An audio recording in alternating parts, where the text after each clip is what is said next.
रामपुर नाम के एक छोटे से गांव में सीता नाम की औरत अपने हाथों में एक छोटी सी मुर्गी लेकर आती है और सभी गांव वालों से बोलती है, अरे गांव वालों, देखो, ये देखो, ऋषि मुनि ने मुझे आशीर्वाद के रूप में क्या दिया है। सीता की आवाज सुनकर एक एक करके सभी गांव वाले सीता के पास जाकर खड़े हो जाते हैं और उनमें से एक औरत सीता से बोलती है, अरे ये क्या सीता बहन, जो इतनी रात को सभी गांव वालों को उठाकर यहाँ जमा कर रही हो? आखिर ऐसा भी कौन सा खजाना तुम्हारे हाथ लग गया है? कुछ ऐसा ही समझ लो बहन। अब कुछ देर में सभी गांव वाले उसके पास आकर खड़े हो जाते हैं, जिसके बाद सीता सभी को अपनी मुर्गी दिखाती है और बोलती है, ये मुर्गी देख रहे हो आप लोग? हाँ सीता बहन, हम देख रहे हैं, पर बात क्या है बताओ?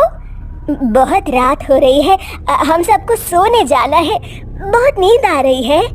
अरे इस मुर्गी का सच जब पता चलेगा तो तुम सबकी चुटकियों में नींद उड़ जाएगी। अरे गांव वालों, ये मुर्गी कोई साधारण मुर्गी नहीं है, ये एक जादुई मुर्गी है, हाँ, जो समय गुजरने के साथ साथ बड़ी होती जाएगी, साथ ही हम सभी गांव वालों का भला भी करेगी। क्या सच में? पर ये जादुई मुर्गी आखिर तुम्हें कहाँ से मिली? और अगर ये मुर्गी... उस बूढ़े व्यक्ति की बात सुनकर चुड़ैल को गुस्सा आ जाता है और वो अपना विशाल रूप ले लेती है। उसके विशाल रूप लेते ही गांव के पेड़ पौधे के ऊपर बिजली टूटकर गिरने लगती है, जोर जोर से वर्षा होने लगती है। पशु पक्षी अपने आप तड़पने लगते हैं, चांद गायब हो जाता है, जिसके बाद चुड़ैल बूढ़े व्यक्ति से बोलती है, बुढ़े, जैसा मैं बोल रही हूँ वैसा ही कर, नहीं तो मैं तेरे साथ इस पूरे गांव को खत्म कर दूंगी। तुम जैसा बोलोगी हम सब गांव वाले वैसा ही करेंगे। अब मुर्गी फिर से पहले जैसी छोटी हो जाती है और सीता मुर्गी को अपने घर में ले जाती है, जहाँ सीता मुर्गी से बोलती है, ये तुमने सही नहीं किया चुड़ैल रानी, तुम्हें गांव वालों को सच्चाई बता देनी चाहिए थी कि ये गांव अब शापित हो चुका है और आने वाली पूर्णिमा की रात को ये गांव बंजर हो जाएगा।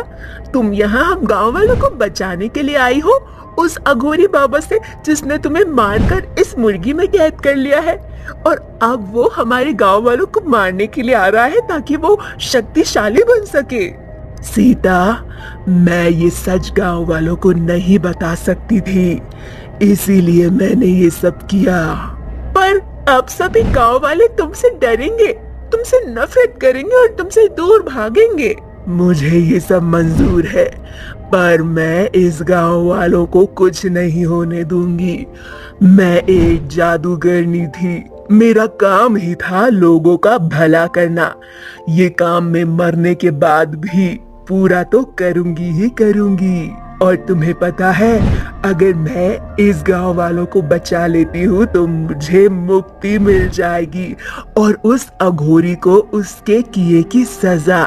इसीलिए मैं इन गांव वालों की दुश्मनी, नफरत सब सहने को तैयार हूँ।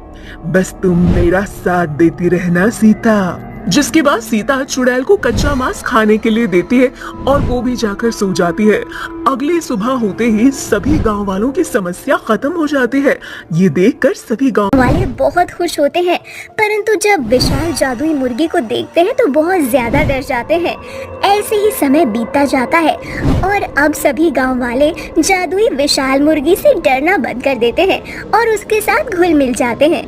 ऐसे ही एक दिन सभी गांव वाले मुर्गी के साथ बातें कर रहे होते हैं कि तभी अचानक से जोरों से आंधी और तूफान चलने लगते हैं, जिसमें कुछ इंसान हवा में उड़ जाते हैं। ये देखकर चुड़ैल को समझ आ जाता है कि वो अघोरी इस गांव में गांव वालों की जान लेने के लिए आ गया है। जिसके बाद जादुई विशाल चुड़ैल मुर्गी बहुत बड़ी हो जाती है और अघोरी का सामना करती है। तो तू आखिर इस गांव में आ गया अघोरी, मुझे तेरा ही इंतजार था। आज होगी हम दोनों में बराबर की टक्कर। अब तो पिछली बार की तरह मुझे नहीं मार पाएगा, क्योंकि इस बार मेरे साथ पूरा गांव है और मेरे होते हुए तू इन गांव वालों का कुछ नहीं बिगाड़ सकता। मैंने तुझे पहले भी मारा था जादूगरनी, और एक बार मैं फिर तुझे मारूंगा, जिसके बाद मैं बहुत शक्तिशाली बन जाऊंगा। मेरे पास बहुत सारी शक्तियाँ होंगी। तेरा ये सपना सपना ही रह जाएगा अघोरी।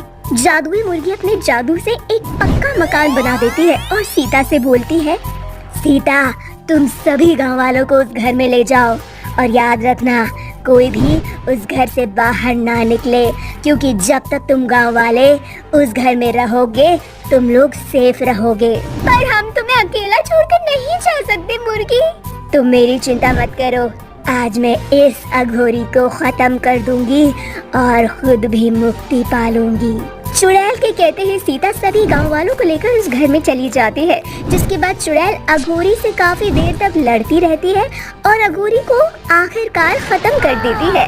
अघोरी के खत्म होते हुए जादुई विशाल मुर्गी चुड़ैल के जाने का समय हो जाता है, परंतु चुड़ैल जाने से पहले सभी गांव वालों से मिलती है और फिर वो वहां से चली जाती है। उसके बाद गांव वाले उस चुड़ैल को खूब याद करते हैं और उसकी याद में एक विशाल मुर्गी का स्टैच्यू अपने गांव में बनवाते हैं।